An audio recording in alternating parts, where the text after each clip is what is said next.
My name is Claire Bennett. I'm 27 years old, and until last Thanksgiving, I thought being useful was the same thing as being loved. I worked long shifts as a flight operations coordinator outside Pittsburgh, the kind of job where one mistake could delay an entire crew, and somehow that still felt easier than walking into my own family's dining room.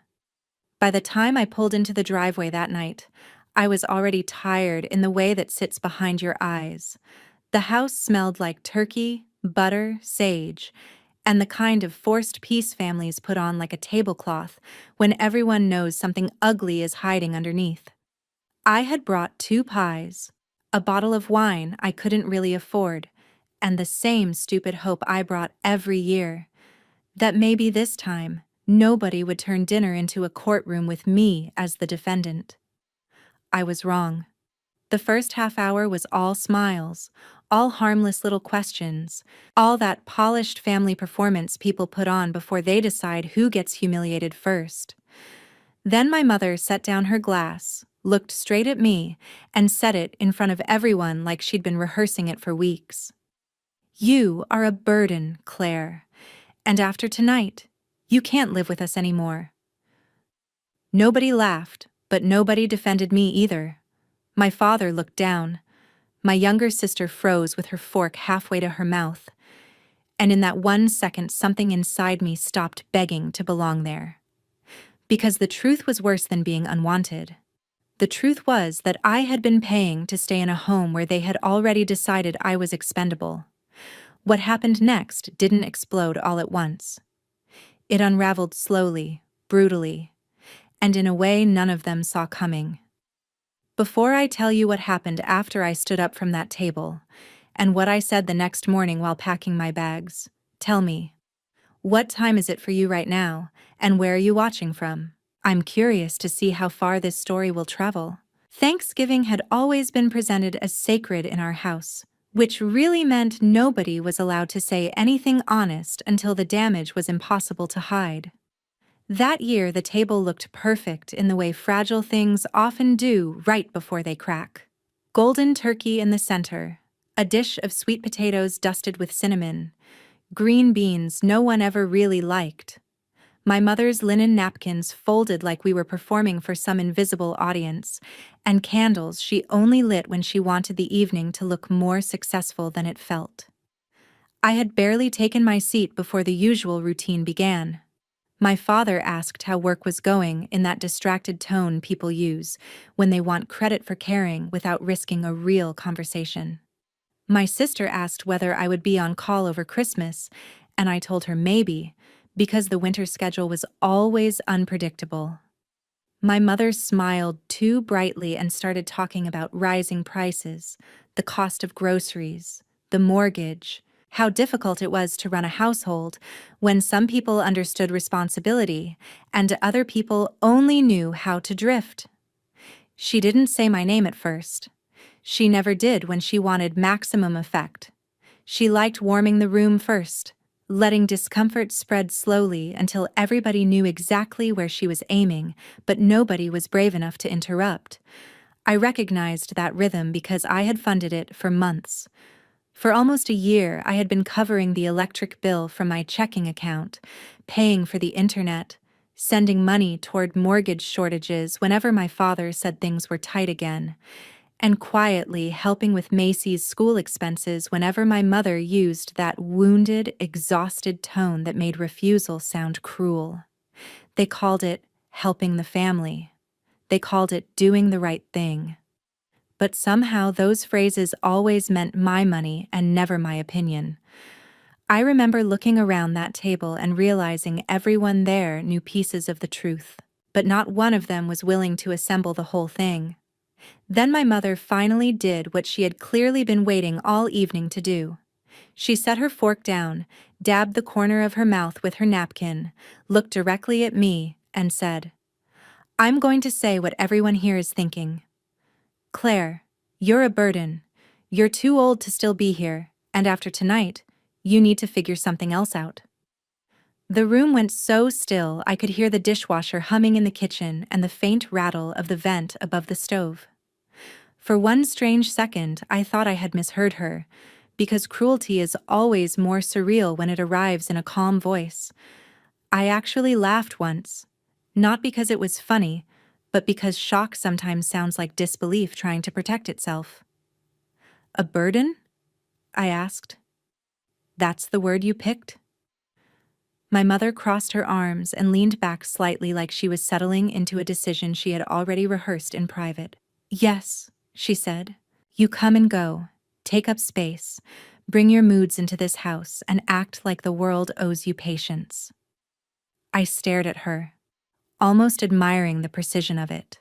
She had managed to erase every bill I paid, every crisis I covered, every practical thing I had done to keep that house steady, and reduce me to an inconvenience with a suitcase.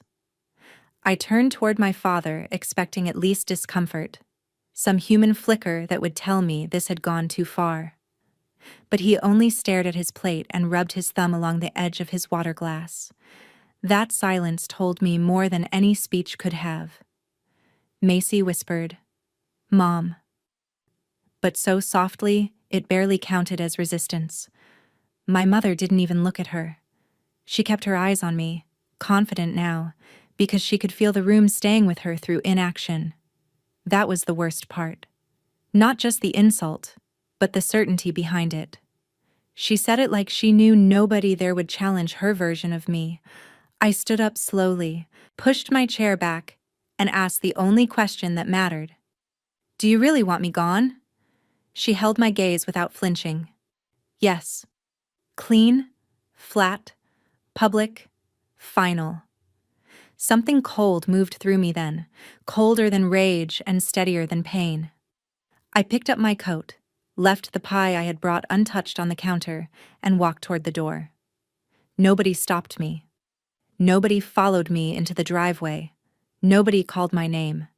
And standing there under the porch light with November air cutting through my sweater and my hands shaking so badly I dropped my keys twice, I finally understood the real humiliation of that dinner. It wasn't that my mother had called me a burden. It was that I had spent so long trying to be useful to people who had already decided usefulness was the only reason to keep me. That was the moment I made my decision. If they wanted to know what life looked like without me in that house, they were about to learn every single part of it. I barely slept that night. After leaving the house, I drove without thinking for nearly 40 minutes before parking outside a 24-hour pharmacy with the engine still running and the heater on low.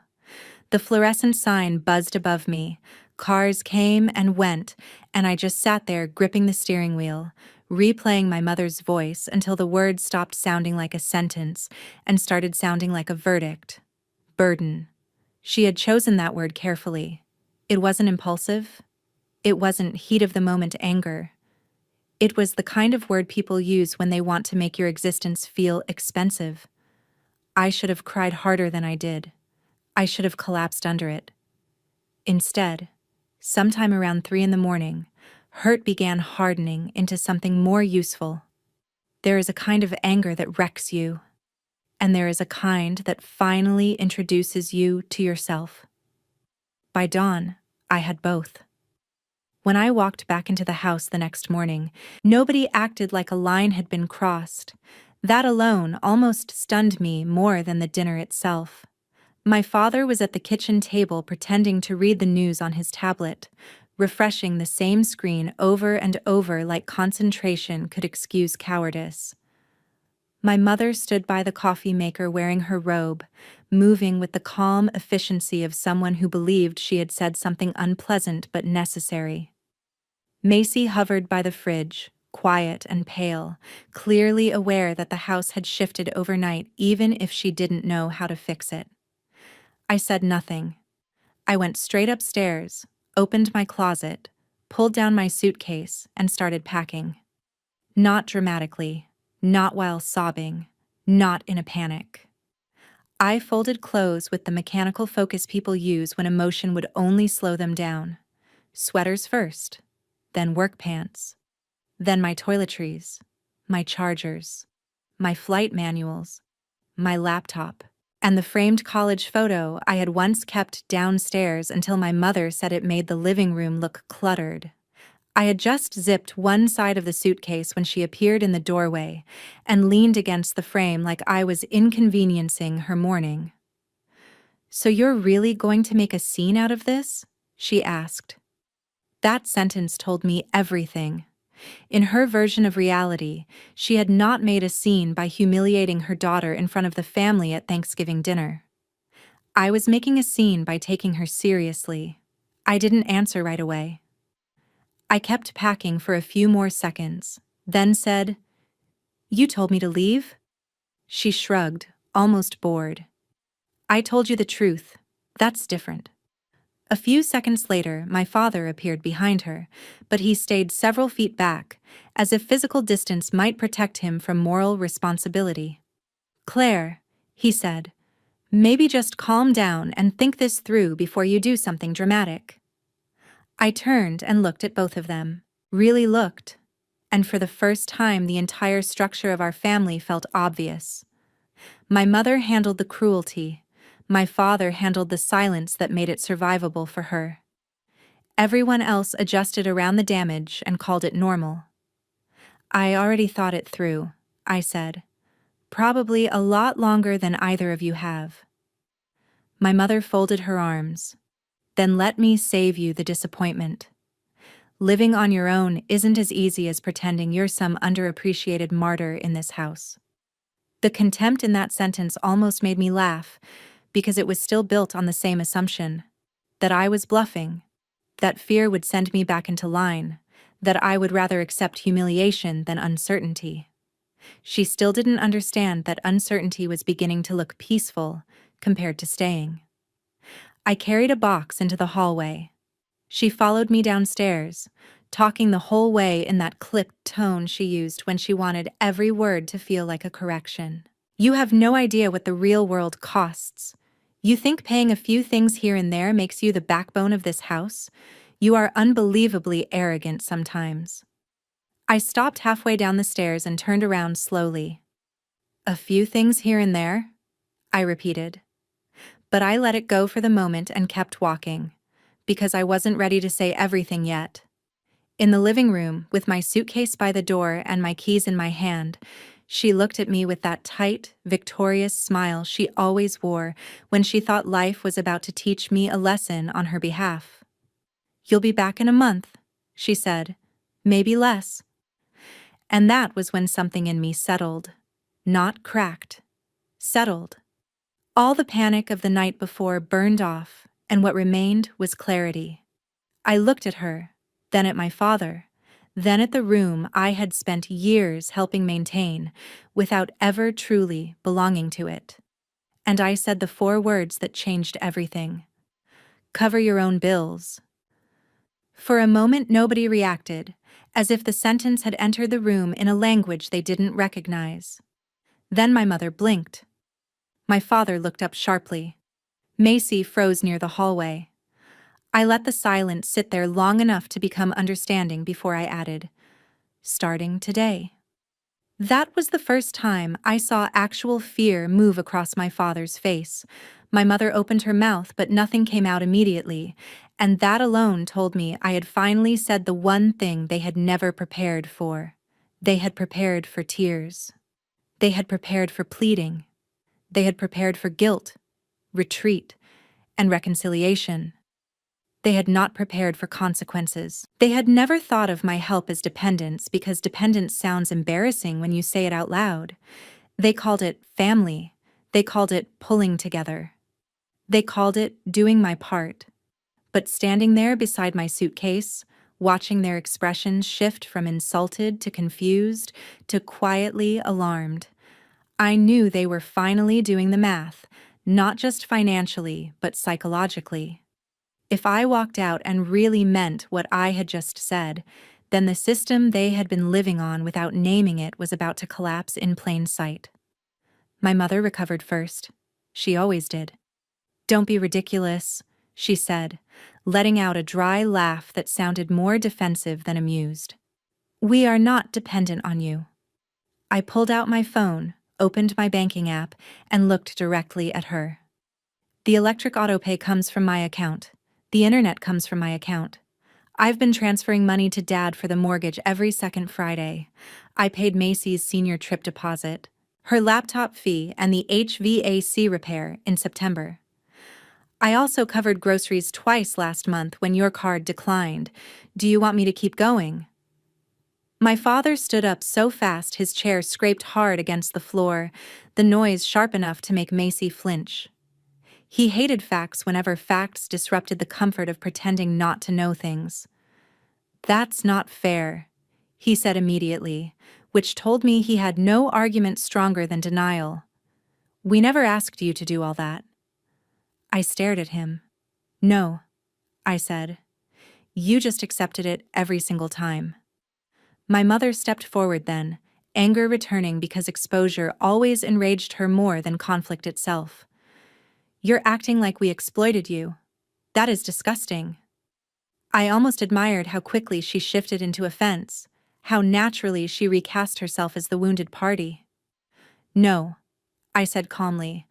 I'm acting like I'm done being used and insulted in the same household. Macy looked between us, confused and pale. Wait, she said softly. You paid for my trip? I turned toward her and nodded once. Yeah, Mom said the deadline moved up and things were tight. Macy's eyes widened, then moved slowly to our mother. You told me Dad picked up extra jobs. My father's face hardened, embarrassed now in a way he hadn't been at dinner. My mother snapped before he could answer. This is not the issue right now. But it was the issue. It was every issue. The unpaid emotional debt, the financial dependence, the selective truth. The family mythology built on making one person responsible and then resenting her for being necessary. I picked up my keys and moved toward the door, but my mother stepped in front of me. You are not going to threaten this household because you got your feelings hurt, she said. That sentence followed me for weeks because it was so revealing. To her, the problem was never the humiliation, never the lie, never the fact that she had reduced her daughter to a burden after benefiting from her income. The problem was that I was refusing to absorb it gracefully and stay useful anyway. I'm not threatening anyone, I said. I'm leaving exactly the way you asked. My father tried again, softer this time, as if changing tone could erase content. Claire, be practical. Where are you even going to go? I looked at him and realized he still believed uncertainty was more frightening than disrespect. Somewhere I'm not paying to be unwanted, I said. That landed harder than I expected. Even my mother looked away for half a second. I drove to work with my suitcase in the trunk, a duffel bag in the back seat, and the kind of hollow adrenaline that makes ordinary traffic lights feel surreal. At the operations office, everything looked offensively normal. Flight boards updated.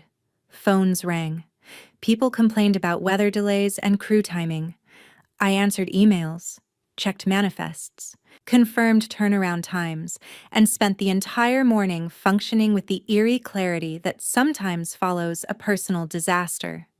During lunch, I called my best friend, Nina Brooks, who lived 20 minutes away in Dormont and had spent the last year telling me my family didn't treat me like a daughter, they treated me like emergency infrastructure. She picked up on the first ring. Hey, are you okay? I started with, no, and then told her everything. Not the polished version, not the version that made everyone sound complicated and sympathetic. The exact version. The dinner, the word burden, the doorway, the 4 words, the silence afterward. I could hear Nina's breathing change as I spoke, the way it does when someone who loves you is trying not to interrupt with anger. When I finally stopped, she said, very quietly, Claire, come stay with me tonight. Then, after a pause, she added, and do not send them another $1 out of guilt. Not one.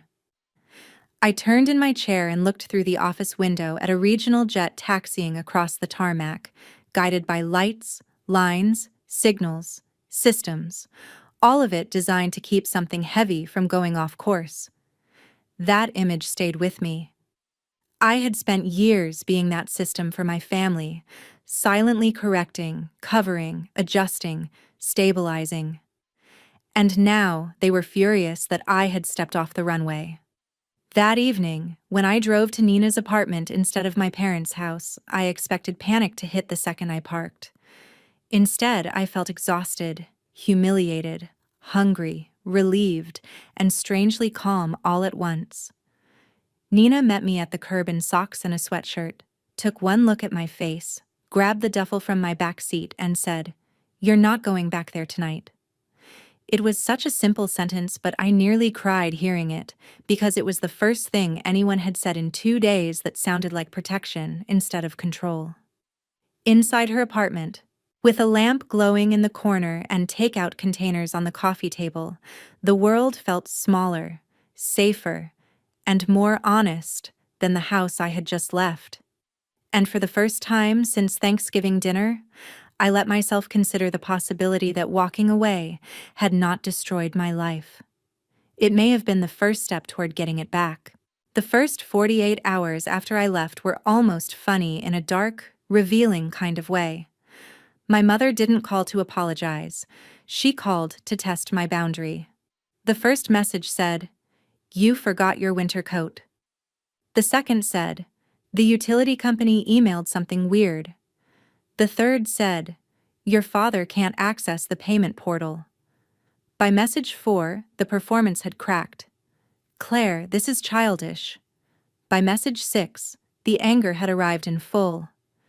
"You do not get to punish this family because you're oversensitive." I ignored them all until that night, when my father finally called.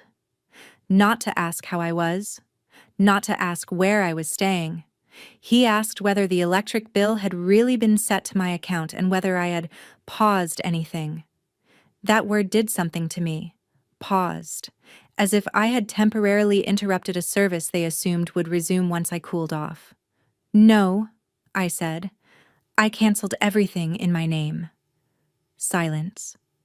Then he exhaled hard and muttered, "Jesus, Claire." I almost said, "You should have said that at the dinner table." Instead, I hung up. At Nina's apartment, I slept on a pull-out couch beside a bookshelf and a floor lamp with a crooked shade, and it felt more restful than any night I'd spent in that house in years. On my third day there, I found a studio in Mount Lebanon above a family-owned pharmacy. It had slanted ceilings, old hardwood floors, a radiator that clanged when it woke up, and exactly one tiny window over the sink. It was perfect, because it was mine. I signed the lease during my lunch break. That evening, I went back to my parents' house for the rest of my things, and the place already felt different. Not sad. Unstable. My mother opened the door with the expression of someone who had expected time to weaken me. My father stood in the hallway pretending to replace a smoke detector battery he had probably been holding for 20 minutes. Macy came down the stairs the second she heard my voice. "Claire, wait," she said, following me to my room. Once the door was half closed, she whispered, "Did you really pay for my school stuff and the trip and my laptop deposit?" I nodded. "Yeah." Her face went pale. "Mom told me Dad picked up extra construction shifts." I let out a breath through my nose. "Dad hasn't picked up extra shifts in almost a year." She sat down on the edge of my bed like the floor had moved under her. Why would she lie? That question is heartbreaking when it comes from someone young enough to still think lies have to be logical. "Because if you knew," I said, folding my uniforms into a box, "you might start asking who the burden really was." Downstairs, the argument started before I even reached the front hall. My mother accused me of turning Macy against her. My father accused me of overreacting and destabilizing the house. I looked around at the unpaid notices on the counter, the half-filled grocery bags, the tension vibrating under every sentence, and finally understood something liberating. I had not broken that household by leaving. I had simply stopped holding the broken pieces together. My mother stepped closer and lowered her voice, that dangerous calm she used when she wanted words to land harder. If you walk out again like this, don't expect us to be here when your little independent fantasy falls apart. I picked up my last box, opened the front door, and said, "Then we're clear." I didn't slam the door. I didn't need to. The truth I left behind was louder than any exit. Moving into that studio changed my body before it changed my mind. I started sleeping through the night. My shoulders dropped. I stopped bracing when my phone lit up. I bought 2 plates, 1 skillet, a secondhand coffee maker, and a blue bath towel that didn't match anything, and every small thing felt like proof that peace could be built from scratch. But freedom is not as simple as walking out one door and locking another behind you. Some nights I still sat on the floor with takeout in my lap and wondered whether I had done something unforgivable. Years of family conditioning do not disappear just because the rent is in your name now. My mother made sure of that. She shifted tactics after anger stopped working.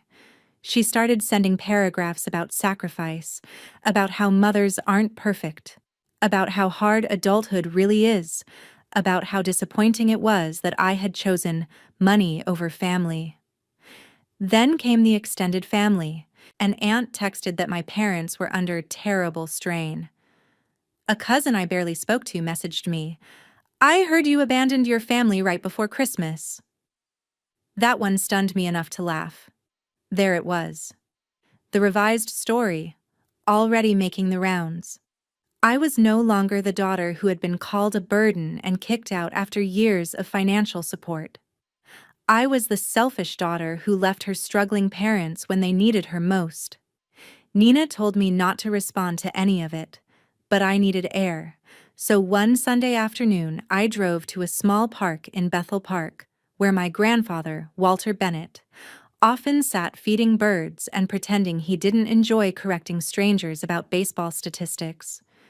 He saw me before I reached the bench and gave me that long, quiet look older men have when they suspect the truth is uglier than the version everyone else is selling. "You look tired, kiddo," he said.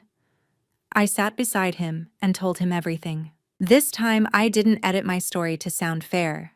I told him about the mortgage transfers, the utilities, Macy's expenses, the Thanksgiving ambush, the burden line, the calls afterward, and the lies now spreading through the family. He didn't interrupt once. When I finished, he shook his head slowly and said, "Your mother always wanted control more than closeness. I hoped age would soften that. Looks like it sharpened it." Hearing someone older say it out loud nearly broke me. Not because it was new, but because it was accurate. "Did I do the wrong thing?" I asked. He looked straight ahead at the pond and said, "No, you did the expensive thing. People confuse those two all the time." I laughed through tears at that. Then he added, "The hardest lesson in adulthood is that some people only love you comfortably when you are useful. The minute you stop being useful, they call you difficult, or selfish, or ungrateful. In your case, burden." I swallowed hard. What do I do now? He turned to me then. "You build a life they can't rewrite." That sentence stayed with me the whole drive home. Build a life they can't rewrite. Not defend myself endlessly. Not beg to be understood. Build. That night, I blocked 3 relatives, muted my mother, and started doing something I should have done a long time ago. I gathered everything. Screenshots of bank transfers, utility confirmations, school receipts, repair invoices, mortgage notes. Not because I wanted revenge in the theatrical sense, because I was done letting truth be optional.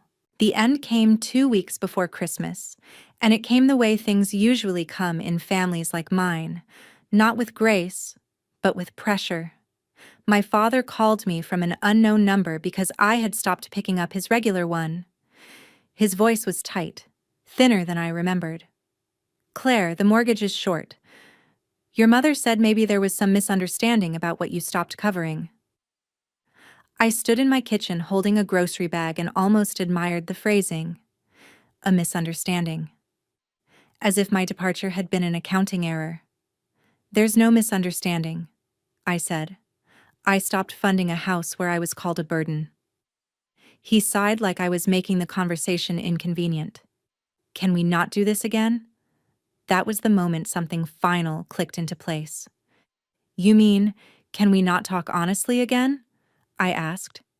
He hung up. 20 minutes later, my mother called. This time I answered because I was done being chased by half-finished conversations. She didn't waste time. If this house goes under because of your tantrum, you'll have that on your conscience forever. I leaned against the counter and looked around my tiny studio, the radiator hissing, the dish towel hanging crookedly, the life I had built one calm purchase at a time. No, I said. What I'll have on my conscience is finally leaving a place that used shame as rent. She inhaled sharply. How dare you talk to me like that after everything I've done for you? There are sentences so practiced they reveal themselves before they persuade anyone. I almost answered the old way, with panic and explanation. Instead I said, very clearly, you called me a burden in front of the family. You told me to leave. I left. That's the story. She started to raise her voice, but I cut in first. And since everyone seems confused, I fixed that too.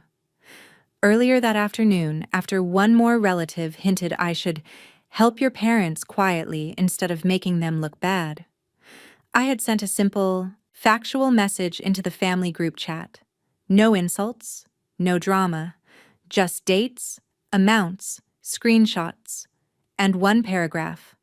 Since there seems to be confusion, I'd like to clarify that I paid the electric, internet, several mortgage shortfalls, Macy's school expenses, and multiple household repairs over the past year. On Thanksgiving, I was called a burden and told I could no longer live there.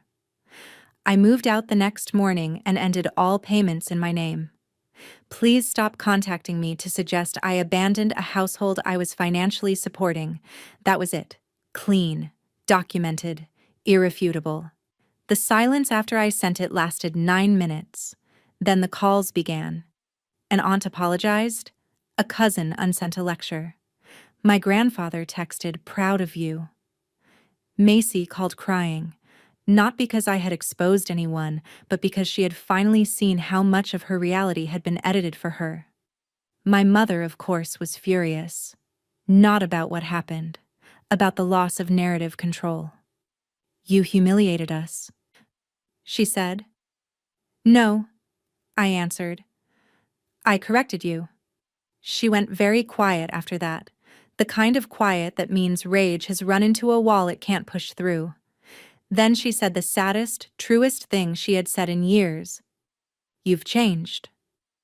I looked at the window above my sink, where the glass reflected a tired woman who finally resembled herself. Yes, I said. That was the point. We didn't speak again after that call. Not really. There were a few logistical messages through my father, a forwarded text document, one awkward text in January asking whether I wanted an old box of ornaments. But the emotional structure of our family was over.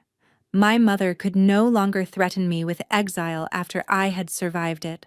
My father could no longer hide in neutrality after everyone had seen what his silence cost. Macy started visiting me on Sundays. We made boxed pancakes, watched bad cable movies, and slowly learned how to talk without someone else rewriting the conversation. By spring, I got promoted at work. I bought a better couch. I stopped checking my phone with dread. And one night, while labeling leftovers in my own refrigerator after a 12-hour shift, I realized I had gone almost an entire day without hearing my mother's voice in my head. That was when I understood what my 4 words had really ended. Not just the payments, not just the arrangement. They ended the version of me that believed love had to be earned through exhaustion. Cover your own bills. That's what I said. 4 words. Petty maybe. Sharp, definitely. But they forced everyone in that house to face the truth they had been avoiding for years. My mother lost her backup plan. My father lost the luxury of pretending. And I lost something too, the illusion that family automatically means safety. But what I gained was worth more. Peace, boundaries, self-respect, a life that finally belonged to me. So if you've ever been told you were too much, too expensive, too emotional, too difficult, or a burden by the very people who benefited from your loyalty, hear me clearly. Sometimes walking away is not cruelty. Sometimes it is the first honest thing you do. And sometimes the people who call you selfish are just angry that you stopped making their life easier at the cost of your own.